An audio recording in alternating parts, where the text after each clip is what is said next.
I saw in medical school by Thomas Edison. It said, the doctor of the future will give no medicine, but instead will interest his patient in the care of the human frame, in diet, and in the cause and prevention of disease. And one of Thomas's brighter ideas.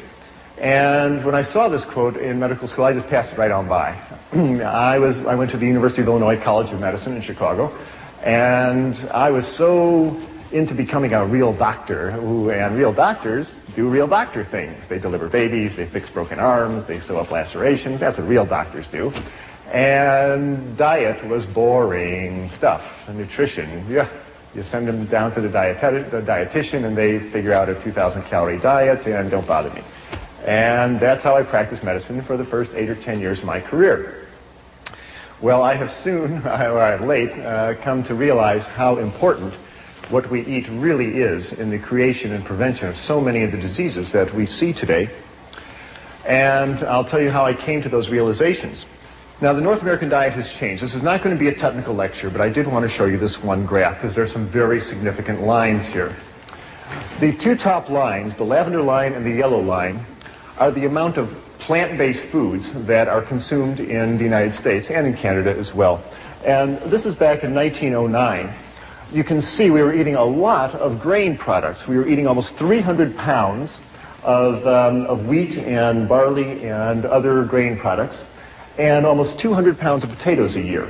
Look what happened in the intervening 85 years.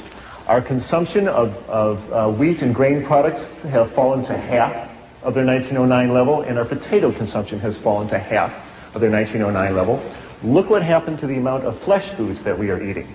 The amount of milk we consume has more than doubled. Our beef consumption's gone up by 50%, and our chicken consumption's gone up by 280%. We are eating a tremendous amount of animal flesh, and we have essentially exchanged a plant-based diet for a meat-based diet. And the results have been just disastrous for both our health and the environment. Consider how much animal flesh most North Americans eat. In their lifetime, the average meat-eating American is going to eat 15 cows. Going to eat 24 hogs, eat 12 sheep. She will eat 900 chickens and 1,000 pounds of assorted animals that either swam in the water or flew in the air. That is a tremendous amount of animal flesh to be pouring through the human bloodstream year after year. No wonder we wind up with clogged arteries and high blood pressure and cancers and a lot of other diseases, and I'll show you how those two are related. Let's talk about the health effects of an animal-based diet. Here it is, the great American dietary catastrophe in all its glory. I grew up thinking this is good food. What's for lunch, Mom? Oh, I got something good for you, son, she'd say. And she would give me some food like this. And my mother didn't know, and your mother didn't know. They didn't know that the sausages and the eggs and the ham were just loaded with fat and cholesterol. And this is a coronary artery thrombosis waiting for some place to happen. Now, what is the effect on your body when you eat food like this? Well, the effect was brought out very dramatically to me about 10 years ago. I was on the cardiovascular anesthesia service. That's the service that deals with people's hearts and blood vessels. And like all good anesthesia residents, I was making my rounds one evening to see my patients for next morning's surgery. And the last patient I was seeing, I pulled back the curtain, and there was Mr. Phillips. Nice fella, but he was just huge. He weighed 290 pounds. And he was booked for a 4-vessel coronary artery bypass procedure. He weighed 290 pounds. 290 was also his systolic blood pressure. It was also his cholesterol level. It was also his blood sugar level. I called him Mr. 290. Nice guy, but really clogged up in his arteries. And because it was late at night, it was too late to call the blood drawing technician up to draw his blood test, I drew his preoperative blood work into a glass tube. And I put it out at the nurse's station, and later I came by to pick up the blood tube and take it down to the laboratory. And when I looked at the tube of blood, I couldn't believe my eyes. When you draw blood into a glass tube and let it sit there for an hour, it separates out into two parts, and the red clot settles to the bottom, and the liquid part of the blood, the serum, rises up to the top.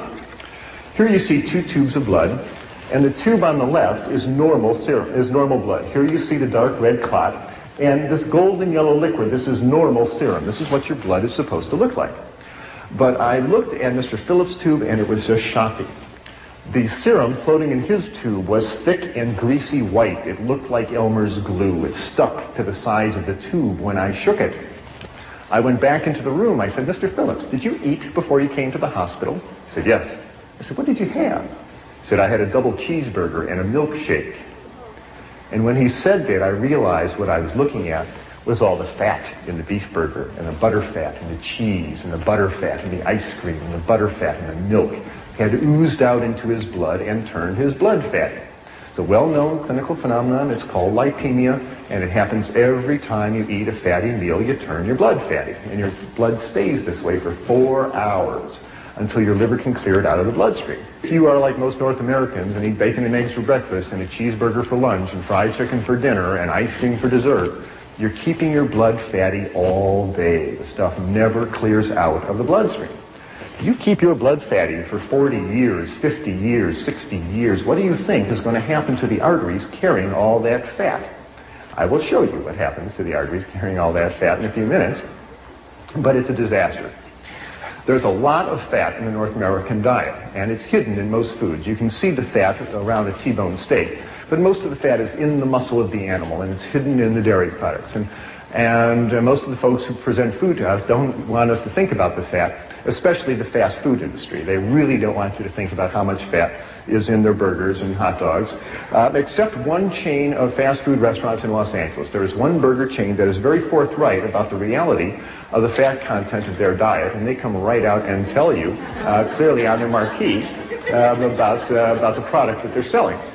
Now, if you stood outside the exit door of this restaurant or McDonald's or any other fast food restaurant where people are shoveling in their cheeseburgers, if you stood at the exit door with a needle and a syringe in your hand and drew blood on the people walking out the exit door, what you would see is most of the blood would be as fatty as Mr. Phillips' blood tube. Now, they're all in there making the blood fatty.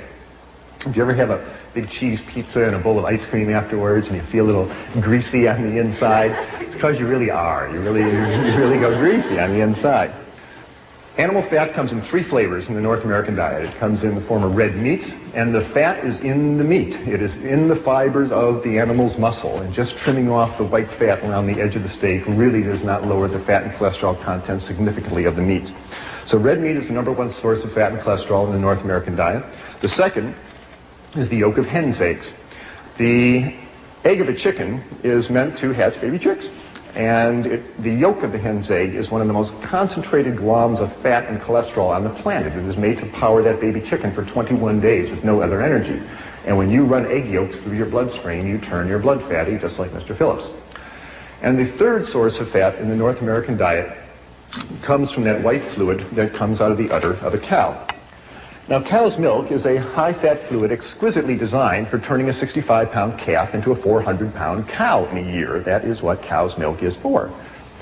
Now, whole milk has a butterfat content of 3%. That's the cream that rises up to the top. And you drink a 3% solution of butterfat, you're going to turn your blood fatty, as will a 2 and 1% solution of butterfat. But at the dairy, the butterfat is skimmed off, and they concentrate it into huge vats, half the size of this room.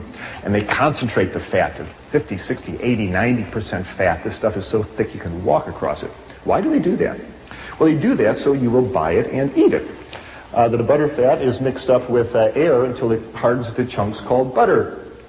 The butterfat is mixed with sugar and frozen and sold as ice cream. The butterfat is mixed up with cocoa powder and sugar and sold as milk chocolate. The butterfat is mixed up with bacteria and allowed to ferment until it turns into sour cream. A lower fat version is called yogurt. And the butterfat is mixed up with calf's stomach and bacteria and allowed to ferment for about 6 weeks till it hardens into chunks called cheese. These are all forms of butterfat. The folks at the dairy want you to buy the butterfat and eat it. And when you do, you turn your blood fatty. There's absolutely no reason to run butterfat through your bloodstream at any time, and I'm submitting to you that you'll be a lot healthier and happier if you do not. Cow's milk is for baby calves. You have no more need of cow's milk than you need giraffe milk or horse milk or rat milk. Now, back to Mr. Phillips. Nice fella, but I was impressed with all the fat in his bloodstream. We took Mr. Phillips down to the operating room, and I gave him 1,000 micrograms of fentanyl and put him to sleep, and the surgeon opened up his chest and opened up his aorta and opened up his coronary arteries. And what the surgeon started pulling out of Mr. Phillips' arteries were great, long, yellow, greasy, sausage-like formations of fat that looked like this. What you're looking at is a plug of material called atherosclerosis. And this is the plug of fat that built up in a man's arteries. The artery was a tube coming out at you from the screen. The artery wall has been cut away, and you're just looking at the fat that built up. It started around the edge of the blood vessel and started moving in on the blood flow channel as the years went by. And the blood flow channel got smaller and smaller and smaller till only this dark red spot was left for the blood flow to come through. And when a clot formed here, it stopped the blood flow completely through that artery. And because it happened in this man's right coronary artery, it stopped the blood flow to his heart and bought him a ticket to the autopsy table. This is the #1 cause of death of people in North America. Every 30 seconds on this continent, Canada included, somebody grabs their chest and falls over with a heart attack. This is animal fat clogging up the arteries. When you send this material down to the pathologist and you ask him to analyze it, the report always comes back the same: saturated fat and cholesterol. It's animal fat. The pathology report never, ever, ever contains the words remnants of broccoli, rice, and tofu. It's animal fat. The good news is when you stop running animal fat through your bloodstream, this stuff melts away. This stuff will come off the artery walls, and arteries can open up. And Dr. Dean Ornish in California and Dr. John McDougall and a number of other physicians are now routinely reversing atherosclerosis, having people cancel their coronary artery bypass surgery because they changed their diet and their arteries have opened up. That's the good news. Here is the process happening. Here are 6 arteries coming out at you from the screen. The dark red circle is the artery wall. The pink material is the atherosclerotic material clogging the artery. The white spot is the blood flow channel, which is getting smaller and smaller and smaller. Any organ dependent upon this blood vessel for its blood flow is in trouble. Fortunately, it's a reversible disease. This atherosclerotic material clogs arteries all over the body. It's just a matter of which artery to which organ clogs up first that gives you the symptoms. If the yellow atherosclerotic fat builds up in an artery going up to the brain, you will suffer a stroke. If it clogs an artery going to your kidney, you'll suffer kidney failure or high blood pressure. If the atherosclerotic material accumulates on the walls of large blood vessels like the aorta that takes blood from the heart down to the abdomen and legs, the artery walls become damaged and weaken. They lose their strength. And the high pressure in the blood vessel causes the artery to balloon out, forming an aneurysm, which can then rupture, leading to emergency surgery or death. If the yellow atherosclerotic material clogs up an artery going to a loop of intestine, the general surgeon will open your abdomen and remove that loop of bowel.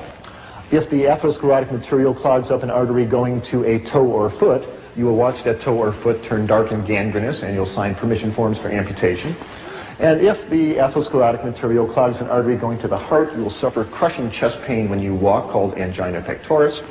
Or if it clogs the blood flow completely and damages the heart muscle, that is a heart attack. People, this is all the same disease. We are talking about animal fat essentially clogging up the arteries throughout the body, and it's the #1 cause of death and disability in North America.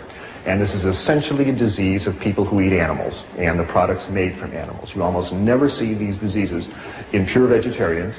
And William Costelli, the doctor who runs the Framingham Heart Study, says he has never seen a heart attack in anybody with a cholesterol below 150, and there's good reason for that. Why does this happen? Because all fats are not created equal. There is a fundamental difference between animal fats and plant oils. Animal fats contain cholesterol. No plant food contains cholesterol in any significant amount. It is an animal product. And very importantly, animal fats are highly saturated. They've got lots of hydrogen atoms hanging on them, and that makes animal fats very stiff. In fact, animal fats are solid at body temperature. If you're in a kitchen on a summer day and you've got a piece of T-bone steak on the counter and it's 98.6 degrees out, the same as your body temperature, the fat on that beefsteak is solid. It's a nice white chunk sitting there. If you have a bottle of olive oil on the same table at that same temperature, it's liquid at that same body temperature. I don't know about you, but I don't want to eat any fat that is solid at my body temperature because it's going to start clogging up my arteries. And that's the beauty of plant oils. They're liquid at your body temperature. They really don't cling to your arteries. Animal fats contain a substance called arachidonic acid. And arachidonic acid stimulates the creation in the body of a substance called prostaglandin 2. And prostaglandin sets off lots of inflammatory reactions in the body that can irritate the blood vessels, perhaps contributing to atherosclerosis. It may well cause a lot of inflammatory reactions in the joints, the skin, the bronchial membranes, and other places. Plant oils have a substance called linoleic acid, and that gives rise to substances called prostaglandin 1 and 3, and these are natural anti-inflammatories. They soothe inflammation in the body. So people who are on more vegetarian diets have much less problem with inflammatory diseases. Fundamental difference. You have no need to take animal fats into your bodies at all, and I really suggest you meet all your fat needs, and we need about 50 grams of fat a day. Get it from plant oils. You find it in grains have oils, legumes have oils, nuts, seeds. There's lots of oils available in the plant kingdom. That's where you should meet your oil needs, not from the fat of animals. The other thing about fats is make you fat. Animal fats stick to you. When you eat fats of animals, those fats wash through your bloodstream, and as they cross as they flow through your fat stores under your skin, they stick there. You've got fat cells looking for pre-made fats, and you eat the fat of animals, they stick there. What you see hanging on this man's abdomen really isn't even his fat. That is the fat of all the cows and pigs and chickens and ducks and turkeys and other slow animals that were walking past his table when he had a fork in his hand. Not his fat. The good news is, if he changes his diet and starts eating rice and vegetables and good plant-based foods, this stuff melts away, and people get leaner. It certainly happened to me. Remember the old nursery rhyme of Jack Sprat, if he ate no fat, his wife could eat no lean? You always see Jack portrayed as a lean fella because he ate no animal fats. Mrs. Sprat's always seen sitting down. She has a hard time getting up. Her knees hurt her, her blood pressure goes up, her diabetes gets out of control, so she should be sitting down. The lesson of Jack Sprat was certainly not lost on me, because back in the operating room in Vancouver, here I was, and now I'm the anesthetist, and I'm standing at the head of the table looking down into the surgical wound, and I'm seeing all this fat in these people's arteries. And I did most of my growing up on a dairy farm in Wisconsin. I've been milking cows since I was 6 and driving tractors since I was 8. And not only was Mr. Phillips eating all these animals, but so was Dr. Clapper. And I was eating cheese and chickens and various other slow animals, and I was getting concerned. Not only should my patients not run all that fat to their bloodstream, but this old doc shouldn't either. So I said to myself, if you don't have to run all this fat to your bloodstream, must you? What is the nutrients in meats and dairy products that if you don't eat them, you're going to be deficient of? So I opened up my books on biochemistry and physiology and nutrition, and guess what I found? There is absolutely no nutrient, no protein, no vitamin, no mineral, no nothing found in meats and dairy products that you cannot obtain on plant-based foods. Consider the biggest animals on the planet, elephants and buffaloes and giraffes. These are vegetarian animals. They grow to thousands of pounds of muscle and bone without ever eating cheeseburgers and pepperoni pizzas. We can do the same. We can certainly build our 140 pounds or whatever it is you need to build in your body. The human body has absolutely no nutritional requirements for animal flesh. If you open up Harrison's textbook of internal medicine, you will find no disease listed acute cow flesh deficiency. And there is no chronic chicken flesh deficiency. There is no such disease because we have no need for these substances whatsoever. Animal fats, they clog you up and they make you fat. 2 good reasons not to eat them. Here's a couple of more. It seems to be fairly clear as study after study comes out that if you are eating large amounts of fats in your diet, you are significantly raising your risk for cancer. If you are a woman eating a lot of fat in your diet, and that's talking about the hidden fat in cheeses and meats, etc., you increase your risk of cancer of the breast. Here are some countries that are compared by how much fat is eaten versus how many women die of breast cancer. And you can see that the Americans and the Dutch, with their big dairy industries, lead the way in not only fat consumption, they lead the way in breast cancer deaths. Thailand is a Buddhist country. They eat very little meat and dairy products, and breast cancers are so rare there, if you find a case of it, you report it at Grand Rounds. This seems to be a disease of diet, of a high-fat diet. If I were a woman with breasts and I wanted to decrease my chances of getting breast cancer, I would get the fat out of my diet. And that includes excessive amounts of vegetable oil. You need a little bit of vegetable oil, but you don't want to slather 2 cups of corn oil over your spaghetti for any reason. Men are not spared the ravages of a high-fat diet either, because when a man eats lots of animal fats, those fats are turned into male hormones called androgens. And androgens stimulate the prostate gland to get big. In our society, when a man reaches 60 or 70 and his prostate gland gets big, his doctor puts his arm around the patient and says, "Well, George, that's just part of getting old, your prostate gland's getting big." No, it's not. That's 70 years of running androgen through that prostate gland. No wonder that gland gets big, and prostate cancer is the number one killer of men. And if you compare countries of the world versus how much fat is eaten and how much men die of prostate cancer, sorts out just the same way. The more fat that is eaten in a country, the more the men die of prostate cancer. And again, it's a very rare disease in Thailand, where people eat rice and vegetables and traditional foods. So, animal fats. They clog you up, they make you fat, and they increase your risk for a number of types of cancers. There's 3 good reasons not to eat animal fats, and as I said, there's absolutely no reason to eat them ever.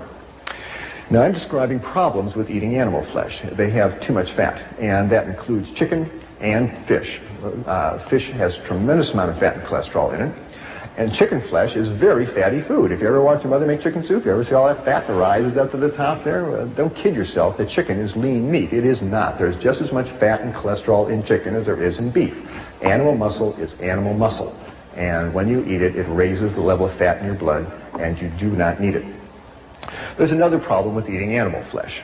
It has too much protein. Now, when I was in medical school, I never heard the words too much protein. I thought the more protein, the better. Put them on a high-protein diet, make them strong. Tain't so. You better believe there's such a thing called too much protein, and most North Americans suffer from it. First of all, what is protein? Protein is the building block material that you use to make the hard structures of your body. Your fingernails are made of protein, your hair is made of protein, your bones are made of protein. It's the brick of our bodies, a solid substance. Now, you don't need very much protein during the day. You only need about 30 grams of protein a day. That's the weight of 10 pennies, okay? Imagine 10 pennies in your hand, that's how much protein you need. But look how much protein the typical North American consumes. On a typical North American eating day, a typical American who has bacon and eggs for breakfast and a glass of milk, who has a cheeseburger and milkshake lunch, and has a beefsteak dinner with a glass of milk and some ice cream for dessert, is clipping along at 150 grams of protein. That is a 5-day supply of protein. That is too much protein. Why? Because your body can't store protein. You can store fat, you can store carbohydrates, you can't store protein. So what happens? Well, your liver starts breaking down that protein, and as it metabolizes it, it releases all sorts of toxic nitrogen-containing wastes like urea and ammonia and amino acid fragments. And these have a detrimental effect on the body, because as all these amino acid wastes go through your kidneys, it makes you lose calcium out of your urine. Why does that happen?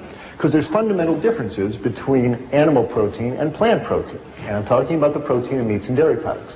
Animal proteins contains amino acids that have sulfur, and sulfur makes extra acid in the body. And as acids wash through the bone, they dissolve calcium out of the bones. Plants have much less acid. Animal protein is very concentrated. The muscle of an animal is the most concentrated protein on the planet, and so there's a big bolt of protein that goes into your bloodstream as soon as you eat it. Plant protein is mixed up with fiber. When you eat whole grain rice or whole grain barley, it takes hours for that to be absorbed into your bloodstream. The absorption time is much, much slower. So the less acid nature of plant protein and its slower absorption rate means it's much gentler in the body, and it doesn't pull calcium out of your body. That's a very significant phenomenon. The phenomenon of protein pulling calcium out of your body is appropriately called protein-induced hypercalciuria, too much calcium going out in the urine. What I'm saying is, and it's well documented, when you eat a big bolt of animal protein, whether it be red meat or chicken or fish or even milk, the acid nature of the protein washes through the bones, dissolves the calcium, which then goes out in the urine. And what I'm telling you is that every time you eat a piece of chicken, every time you eat a piece of fish, ladies, for the next 3 or 4 hours, you urinate calcium out of your body down the toilet. And the investigators who've documented this many times clearly say that high protein diets cause a negative calcium balance, even in the presence of more than adequate dietary calcium. Even if you are taking calcium tablets and drinking milk, protein is such a potent yanker-outer of calcium out of your body that you will not be able to keep up with the calcium loss. Does that ring a bell with anybody? It did with the investigators. They said that osteoporosis, thin, crumbly bones that fracture easily, would seem to be an inevitable outcome of continued consumption of a high-protein diet. In our society, we are told that the cause of osteoporosis is not chewing up enough calcium tablets or not drinking enough cow's milk. And you're really told to believe this. There's a lot of medical evidence that says this just is not so. And this was clearly shown, I feel, in a study that was released by Cornell University recently, done by Dr. Colin Campbell, where they investigated thousands of people in the Republic of China.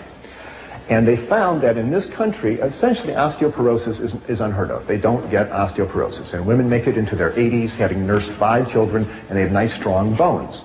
And yet here is a country that consumes essentially no dairy products. The milk isn't available, the cows aren't available, the refrigeration isn't available.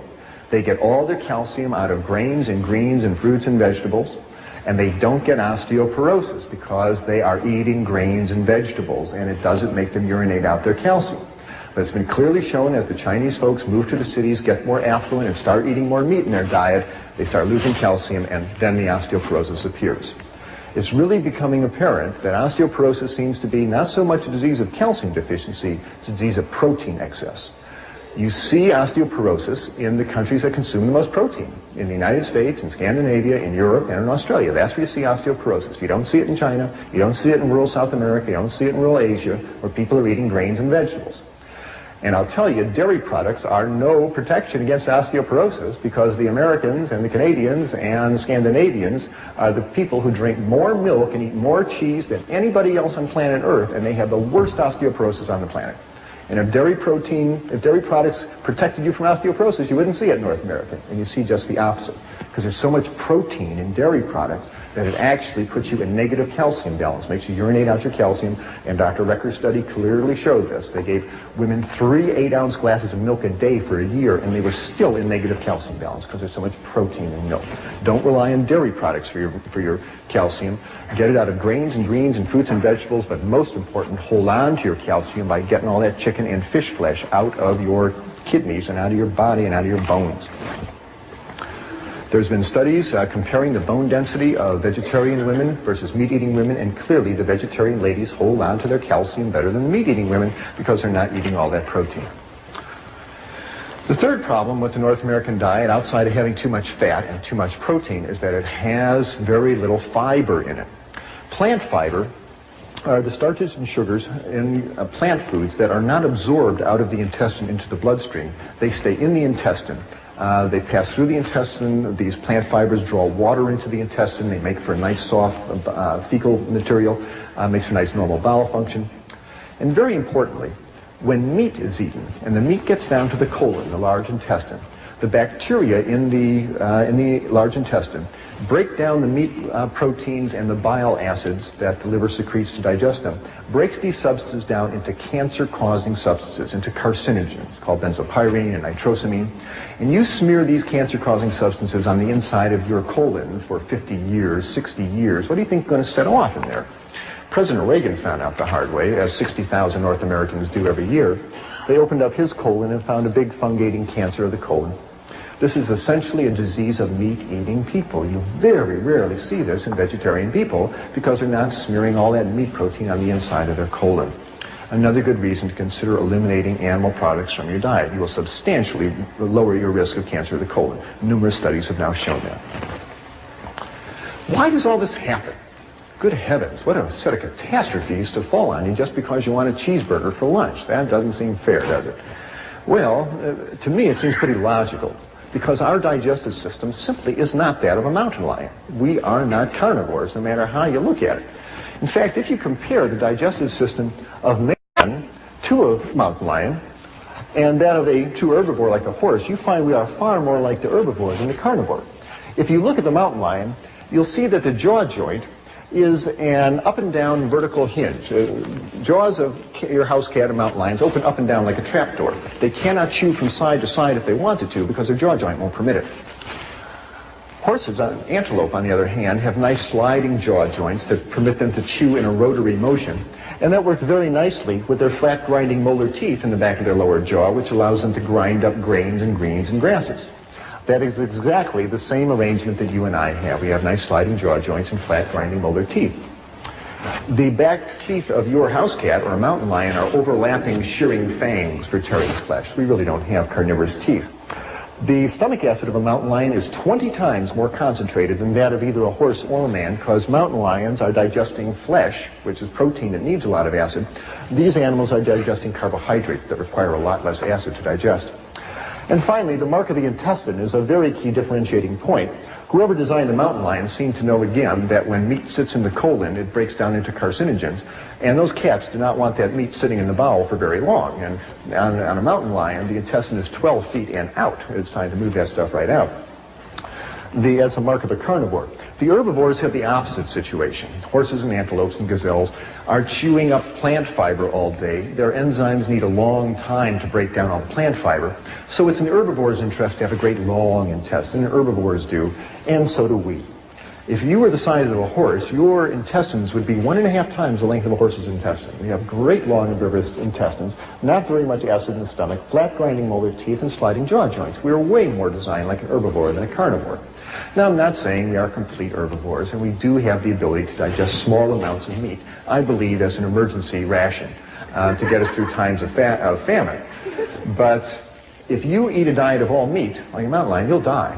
If you eat a diet of all vegetable products, you'll thrive, and has been shown throughout history. Now, when I make these comparisons, inevitably somebody points to their canine teeth in their upper jaw, and they say, aha, what about these? Why were we given sharp teeth like this if we weren't supposed to be eating meat? To that, I can only reply that these canine teeth in our upper jaw work very well for biting into apples and bananas and potatoes, but they really aren't carnivorous teeth. If you want to see what a set of real carnivorous teeth look like, here they are. Now, if your teeth look like this, you can walk into McDonald's, order 3 Big Macs, say, don't bother to cook them, I'll take them just like they are.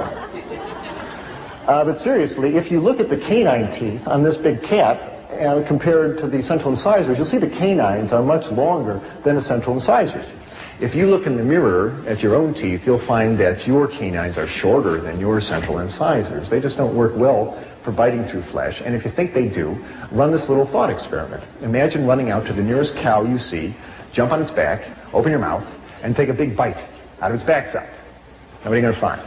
You're going to find that your mouth is very small, and that your teeth are very short, and that you can't bite through that animal's hide, let alone its muscle, and you're going to get bounced off that cow and walk away very hungry.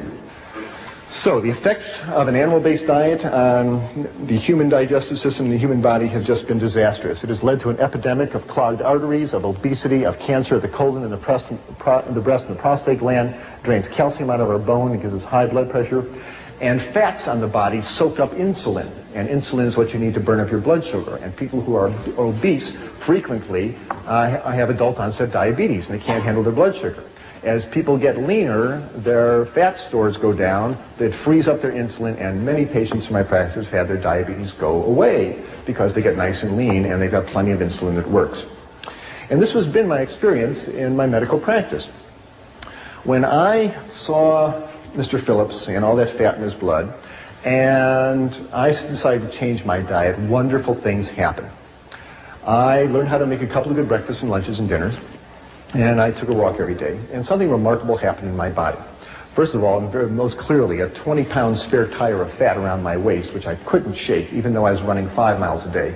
That spare tire in 6 weeks just melted right away, and I started waking up in a nice, lean, light body, and it felt great. My cholesterol level dropped down from 220 down to 140. My blood pressure, which had been 150 over 90, dropped down to 110/70, and it felt wonderful waking up in a nice, lean, light body every day. Well, with that, I knew that there was not only a change in my life, but there was a change in my medical career happening, because there I was learning to be an anesthesiologist, and I was literally spending my day putting people to sleep.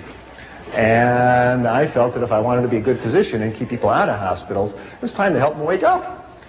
So I had 6 months left in my residency, but I went to the head of anesthesia and said, sir, as much as I enjoy anesthesia, I'm going back to general practice. And I did. And I moved down to Florida, and I opened up a little clinic. But this time I was smart. In the clinic, I put in a little kitchen, because you just can't tell what people not to eat. You got to say, here's what you eat. And I had a vegetarian chef come in, And we showed people twice a week how to cook grains and make salad dressings, and we showed them breakfasts and lunches and dinners. And those people who could eat in that delicious style, and it's delicious, and take a walk every day, noticed the same wonderful changes I did. I'd have them come in the office and step on the scale and get their blood pressure checked. And as the weeks went by, this marvelous downward progression of numbers started showing up on their chart. Their weight would go down by about 2 pounds a week if they were overweight. If they had high blood pressure, the blood pressure would come right on down. If they had high cholesterol, the cholesterol level would come right on down. If they were diabetic, their blood sugars would come right on down to normal. And very happily for me, the dosage of powerful medications I had these people on for their high blood pressure and their diabetes, I could lower them right on down, and in fact, many times, get them off those medications completely, including those for high blood pressure and diabetes, those pills that people are told they must take for the rest of their life. It's not that hard to get someone off high blood pressure pills. Just get all that fat and sodium, which is found in the meats and the dairy products, out of their diet, and most people's high blood pressure comes down to normal. But the best part is, they'd be walking out of the office and they say, you know, doctor, it's nice, my blood pressure's down, it's nice, my cholesterol. You know, the best part, I haven't felt this good in years. I feel light and clean, I got energy, I sleep better, my breath is cleaner, I feel good. And that just warmed this old doctor's heart no end. Medical school never really prepared me for people getting healthy. And yet, there they were, getting healthier right in front of my eyes. It was really exciting to see. Now, the problems that I mentioned with meat, too much fat, too much protein, and no fiber, are common to all meats, whether it be red meat or poultry or fish. Have no illusions. Animal muscle is animal muscle, and they all have too much fat, too much protein, and no fiber. But nowadays, animals are not raised in old McDonald's barnyard out in the sunshine, so there's a whole new set of problems because the animals are raised on factory farms in conditions of tremendous overcrowding. These animals are fed grains that are sprayed with herbicides and pesticides. These are fat-soluble substances. They concentrate in the flesh and the eggs and the milk of the animals. And the largest amount of pesticides and hydrocarbons coming into your diet are not those sprayed on fruits and vegetables. They come in meats and dairy products. And if you want to decrease the amount of pesticides you eat, consider cutting down the amount of animal products you eat. The animals in factory farm systems are fed tremendous amounts of antibiotics. When you feed antibiotics to animals, they grow bigger and they are less prone to infection. And half the antibiotics made in the United States, 30 million pounds of them a year, are fed to animals in their feed. Well, what happens when you feed an animal a potent antibiotic like lincomycin, tetracycline, sulfonamides, ampicillin? What happens? Well, what you do is you kill off the antibiotic, you kill off the bacteria in that animal's intestines that are susceptible to the antibiotic. What do you leave behind? The roughest, toughest antibiotic-resistant bacteria going. And they have names like Salmonella, Shigella, Clostridia. You eat an underdone piece of chicken or burger with Salmonella bacteria on it, you're going to be very sorry. It rips up the lining of your intestine, gives you a bloody diarrhea. If you're an adult, it'll put you in the hospital with an intravenous going. And if you're a child, it'll dehydrate you and kill you. On this continent, over 4 million people every year get sick with salmonella food poisoning, largely from eating poultry and meat. The chicken carcasses are brought into the kitchen and slopped around all over the cutting board, and it contaminates the utensils in the kitchen. And it's becoming a worrisome problem of major, major proportions. Antibiotics can lead to tainted meat. You bet they can, and more people are getting concerned about it. You don't have to give antibiotics to broccoli. You're going to see more and more headlines like this. Here's hundreds of people sick in Illinois from salmonella poisoning in milk. Here are underdone burgers causing salmonella food poisoning. Here's a dreadful one. 400,000 hens and 1 million eggs poisoned with polychlorinated biphenyls. This is an industrial chemical in electrical transformers that, when it's discarded from industry, winds up in the rivers and into the oceans and into the fish, and accumulates in the fish flesh. Do you know that half the Canadian fish flesh is not eaten by people? It's ground up and either made into fertilizer or added to animal feed. And here was a tremendous amount of PCB-contaminated fish flesh that was added to chicken feed, and the chickens ate the PCBs, and it wound up in the meat and in the eggs. People are getting concerned. They say, don't let unsafe food put our lives at risk, for good reason. And these are episodes of contamination by animal-based foods. And so many of your friends who during the year get the flu, it isn't the flu, it's salmonella poisoning. The media has been fairly responsible in trying to educate us about the realities, the dangers of our high-fat diet. I'm very appreciative. It brings you to the same position that was reached by Gregorio Natividad, who is a meat inspector in Los Angeles, who worked there for 23 years. And he said, based on my experience in Los Angeles, my advice to the public is not to eat meat. There's a meat inspector watching it for 23 years. Maybe he knows something we should pay attention to. Here's another reason why I should consider changing our diet. Our kids are eating a lot of fat, and it is hurting them. Our children in North America are fatter than ever before, and their cholesterol levels are higher than ever before, and we are seeing heart attacks in younger and younger people. Don't kid yourself. A heart attack is not something that falls out of a tree on you at age 50. This stuff builds up in your arteries from childhood. And every year on this continent, 1,000 teenagers suffer strokes. 1,000 teenagers a year suffer a stroke. John McDougall is one of them, by the way. We are seeing fat-related disasters haunt our children. And researchers at Louisiana State University clearly say we should decrease the amount of fat we are feeding our kids. Here's USA Today announcing that study, recommending we lower the fat contents of our children's food. We are working actively to work in the schools to help get fat-free entrees onto the cafeteria line. High blood pressure, nasty disease, and it leads to strokes and heart attacks and kidney failure. Why do people get high blood pressure? Well, one way to view it is to consider the analogy of a garden hose. If you have a garden hose with a certain diameter and you have water flowing through it, there's going to be a certain pressure in that hose. What if you wanted to raise the pressure in the garden hose? Well, there's two ways to do it. One is to make the hose narrower. That will raise the pressure. The other thing to do is put more water through the hose, and that'll raise the pressure. Well, that's exactly what happens in our arteries. As we eat the standard North American diet and that fat builds up in the arteries become narrower, and so that raises the pressure. And when you eat sodium, as in table salt, sodium makes you retain water in order to dilute it out. And the more sodium you eat, the more water you pump around, and that's going to raise the pressure in your pipes. Guess where most of the sodium is found in the North American diet? In meats and dairy products. Sodium is in the muscle of all animals. All meat has sodium. Chicken, fish, meat, it's in the muscle of the animal. And the second place that sodium is found is in cow's milk. That mother cow wants to give her baby calf lots of sodium because it's expanding its blood vessel as a growing calf should. And by far, meats and dairy products have more sodium than any other substance in our diet. And if you really want to decrease your sodium content, decrease the meats and dairy products. And I tell you, people, if you are being treated for high blood pressure and you are still eating cheese and eating chicken, you are kidding yourself. And no wonder the doctor is going to raise your amount of diuretics and Aldomet and all those other medications. If you really want to open up your arteries and decrease your sodium content, stop eating all that cheese and milk and animal products, and you'll find your high blood pressure takes care of itself. I want to be too simplistic about it. There are other severe causes of high blood pressure. It's a complicated disease. It's not the only cause of it. There are kidney reasons. There are other reasons, and you should work with your physician. Now, tell them you're changing your diet, and you don't stop those medications by yourself. You work with them. But if you stay in communication with a physician, it is possible, changing your diet, to taper down those medications. And I've found numerous times the doctor better taper down those medications because as people change their diet, reduce the fat and salt, the potent medications we have them on become too strong, and people start passing out when they stand up. It's important that the doctor tapers down the medication. So tell him or her that you're reducing your sodium content and work with them. You'll often be able to get off your medications or at least substantially reduce them. Premenstrual syndrome, PMS. Whoever thought that had anything to do with diet? Certainly does. When a woman eats animal fats, again, that substance prostaglandin 2 is released in her body, and prostaglandin 2 makes the uterus constrict, it makes her retain fluid, it makes her get irritable. Premenstrual syndrome.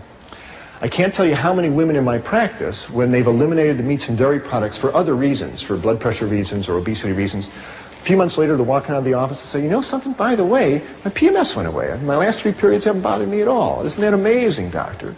No, it's not amazing. The lady stopped running fat through her bloodstream and changed her prostaglandin balance, and her body's a lot happier.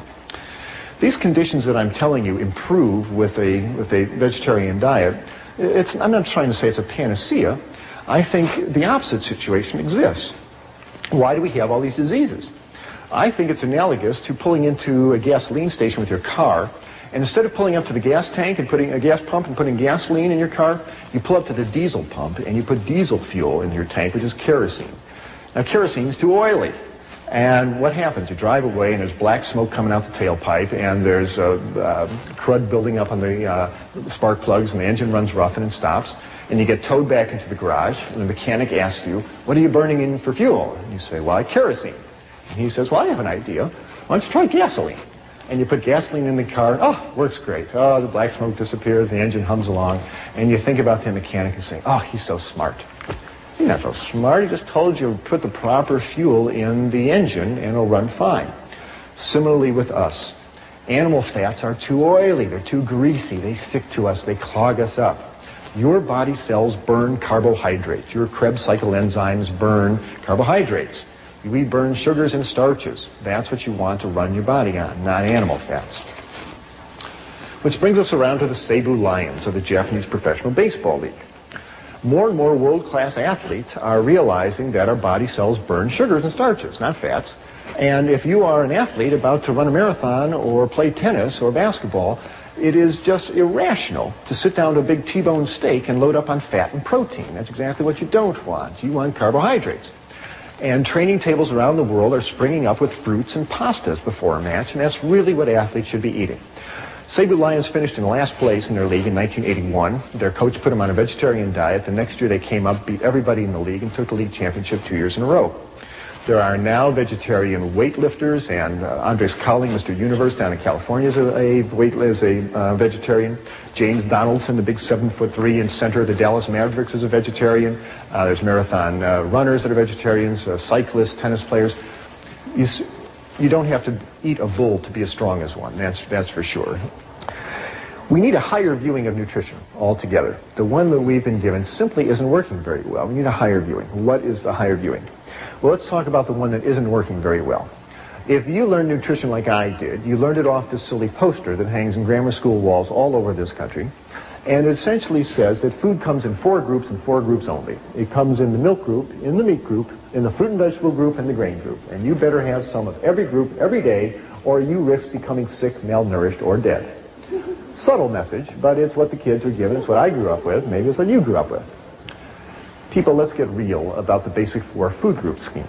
It was not, repeat, not, handed down to Moses on Mount Sinai with the 10 Commandments carved in stone. The basic 4 food group scheme was invented by the United States Department of Agriculture in 1956 to promote the sale of meat and dairy products. What do you really need to run your human body? Nutrition 101. What do you really need? You need 5 things. It has nothing to do with cheeseburgers and milkshakes. The human body has no nutritional requirement for animal flesh, none. And it functions superbly on a balanced, varied diet of plant-based foods. 5 things you require. Protein, water, vitamins, minerals, and energy. That's what you require. You need a little bit of protein, 30 grams a day. It abounds in grains and legumes and fruits and vegetables. That's no problem getting enough protein. You need 2 quarts of water every day. That's found in the water you drink, the juices you drink, the fruit and vegetables that you eat. That's no problem. You need vitamins and minerals. They are found in green and yellow vegetables. Have a nice salad every day, a couple of carrots. You get all the vitamins that you need and all the minerals. We'll talk about vitamin B12 in a minute. Even that comes from plant-based foods. And you need energy to fire your muscles and make your nerves work. But energy is found in the sugars and starches that are found in fruits and vegetables and starches, and oils that are found in whole grains and avocados and vegetable oils. There's plenty of energy available. That's all you need. Protein, water, vitamins, minerals, and energy, and a little bit of fiber to keep the intestines working normally, but that's an automatic if you're eating whole grains and fruits and vegetables. That's all you need to run your human body, and all of these are found in plant-based foods. You never have to eat an animal if you don't want to. Well, where are you going to get your protein? Perennial question posed to vegetarians. The same place that elephants and buffaloes and giraffes get their protein, you get out of plant-based food. Grains are loaded with protein. In your diet every day, you need 5% of your calories as protein. Grains are 10% protein. So all the breads that you eat, the dinner grains, rice and barley and millet, have lots of protein. The pastas that are made from whole grains, lots of protein. Legumes, anything that grows in a pod is a legume. Beans, peas, chickpeas, lentils, 25% protein, loaded with protein. Green vegetables. No one ever told me broccoli has lots of protein. It sure does. 15% protein in green vegetables. Nuts are a nice source of protein. People say, oh, I don't want to eat nuts, it makes you fat. Not if you're not running butter, fat, and cheese and egg yolks through your bloodstream. Have a handful of almonds. It's not going to hurt you, and you can use the calcium and the protein for good advantage. Sprouts are a nice source of protein. So are seeds, sunflower seeds, sesame seeds, pumpkin seeds. Lots of protein available. You cannot consume a calorically adequate 2,000 calorie diet made up of grains and legumes and green vegetables, nuts, sprouts, and seeds without guaranteeing yourself 50 grams of high-grade protein. It's in the plant foods. And you don't have to combine grains with legumes. That whole wise tale that they're incomplete proteins is a myth. All plant proteins are complete in and of themselves. Grains are complete protein, beans are complete protein, greens, well, they're all complete. If you want to combine them, that's nice, but have no protein neurosis that if you don't put tofu spread on your whole wheat bread, that is a waste of time. They're all complete proteins all by themselves. And protein from plant foods do not yank the calcium out of your body the way protein from animal foods do. Where are you going to get your calcium? If you're not drinking milk, get your calcium from the same place cows get their calcium. I mean, think about it. Cows don't drink milk. Where do they get the calcium? They get it from green plants. All green plants have calcium in it, and all the broccoli and collards and kale that you eat. Nuts have calcium, seeds, grains. Calcium's in all plant foods. It's easy to get enough calcium, and again, the important thing is that if you're not eating all this concentrated protein in the chicken and the fish, you'll hold on to your calcium and you'll avoid osteoporosis. By the way, the ethnic group with the worst osteoporosis on the planet are the Eskimos. Eat all that fish. They wind up urinating out the calcium. They dug up an Eskimo skeleton of a lady who died 500 years ago in the ice. She had terrible osteoporosis. So what in the world do you eat? Good heavens, he's taken fish away from us and cheese away from us. What is there left to eat?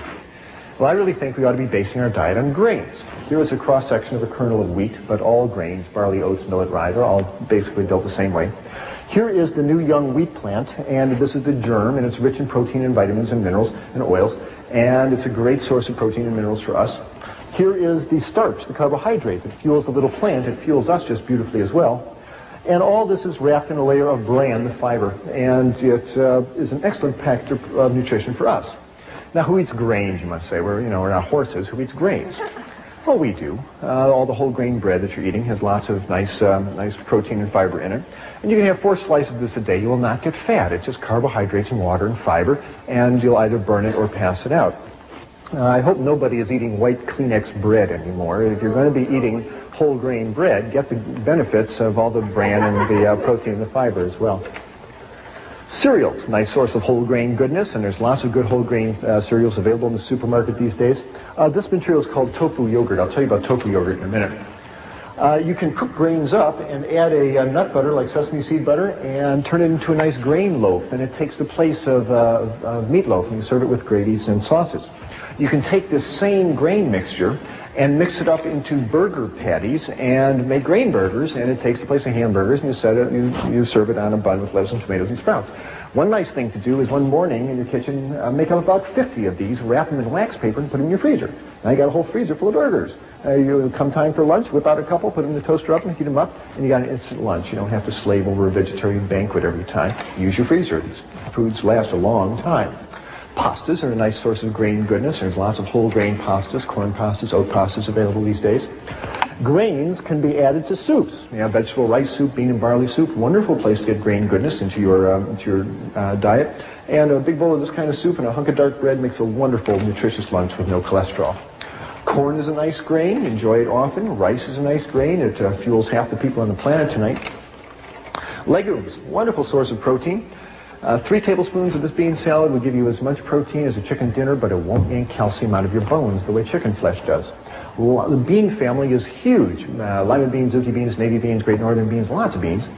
People say, well, I want to eat beans. Well, they give me gas. The way around that, by the way, is to realize that most of the gas problem comes from a sugar on the surface of the bean called hemicellulose. And hemicellulose is soluble in water. So, if you're going to be making bean soup or bean chili, the night before, take the beans, put them in a pot, cover it with water, and let them soak overnight. The next morning, spill off the soaking water, rinse the beans a couple times, and you'll get rid of most of that hemicellulose and stay a lot more socially acceptable to your friends. Lentils, nice source of protein. Soak them, season them, enjoy them. Probably the legume protein that's consumed most by vegetarians is soy protein in the form of tofu. Tofu is found at all supermarkets these days. You buy it with it's dated like milk, and you buy the tofu with the date furthest in the future, so it's the freshest tofu. Take it home, open the package, spill off the soaking water, take the block of tofu, put it in a bowl, cover it with water, and you store it in your fridge underwater. Every morning just change the tofu water, and it'll keep for a while, but it shouldn't keep that long in your fridge. You ought to use it. Now, some people say, I tried tofu once, yuck, it's bland and yucky, it doesn't taste good. Well, that's because tofu is a raw ingredient. Pastry flour doesn't taste great either until you do something with it. You got to make it into cookies and cakes. Same thing with tofu. What do you do with it? Well, lots of things. It's a great meat substitute. It's a great transition food, even though it's a processed food. You can cube it up and put it in your stir-fried vegetables, and it takes the place of meat. We've got protein here. There's soy protein in the tofu, green vegetable protein in the broccoli, nut protein in the walnuts. There's lots of protein. Serve this over rice and noodles, and you'll get easily the protein that you would out of a meat meal, but without the calcium-losing effect of all that animal protein. Tofu can be cubed up and added to salads. It takes up the place of, the salad dressing and enhances the flavor of the salad. You can scramble tofu. You can mash it up and add a yellow spice called turmeric and some sesame seed butter, and you put it in your skillet, and it turns into a beautiful scrambled egg substitute that can be served over toast. You can mash up tofu and brown it and turn it into spaghetti and tofu balls. You can make tofu cream pie, tofu cheesecake. This is not a diet of deprivation, let me tell you, by a long shot. This slide is to remind me to tell you that you should not eat all your foods all processed. The more you cook food, the deader it gets. You heat up food and it starts losing vitamin contents, the proteins coagulate, the fats denature. Cooking food devitalizes it. Eat as much of your diet as you can raw and fresh or lightly steamed vegetables. My diet now is about 60-40 raw, 70-30 raw, around there. I can't do a whole raw diet right now. It's not time for me to do that. When I try to do that, I lose weight and start dreaming about potatoes and spaghetti, and so I go back and eat cooked foods.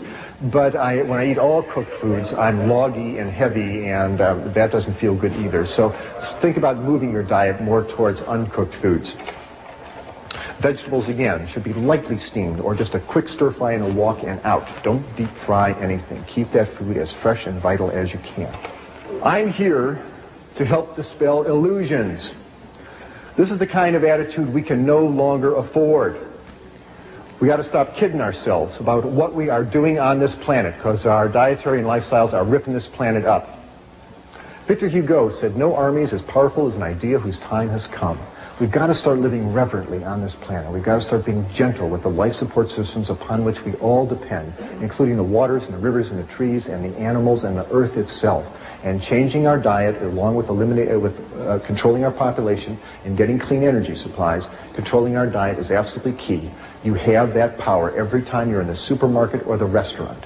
People say, think globally, act locally. There's nothing more local than your dinner plate. And you have the power to make yourself healthier and the planet.